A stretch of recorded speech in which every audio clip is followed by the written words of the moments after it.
We're kissing our heat wave goodbye, at least for a couple of days. So as you plan out the rest of your Friday, we're only going to work towards 84 degrees. Again, drying out in the second half of the day, holding on to those showers and storms that we're seeing through our early to mid-afternoon time frame. Our winds are a bit on the strong side, especially where those storms are pushing through, but this is affecting the lakeshore. Look at this.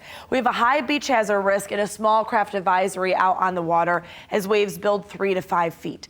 Lake Michigan is not a safe spot to be today. Please be very cautious if you do have to head towards the lakeshore, but I suggest not doing so.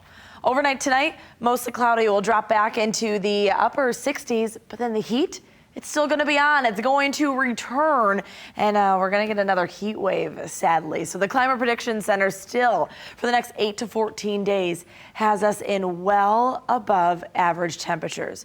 So if you didn't like the last several days of heat and humidity, the good news is our humidity leaves this weekend. We're going to tap into a drier air mass and enjoy the 80s. But the heat's going to be back. So let's really enjoy the more comfortable, normal, average summer heat with 86 on Saturday, 83 on Sunday. Another chance for a few showers on Sunday, and then 84 on Monday. By next Tuesday, there it is. 90 on Tuesday, 92 both Wednesday and Thursday. All we need is 3 consecutive days of 90 degrees or better to start a heat wave. And there it is right on our forecast, with Wednesday next week being the best chance of showers and storms for the moment. And I think the 90s even can continue past our 7 day.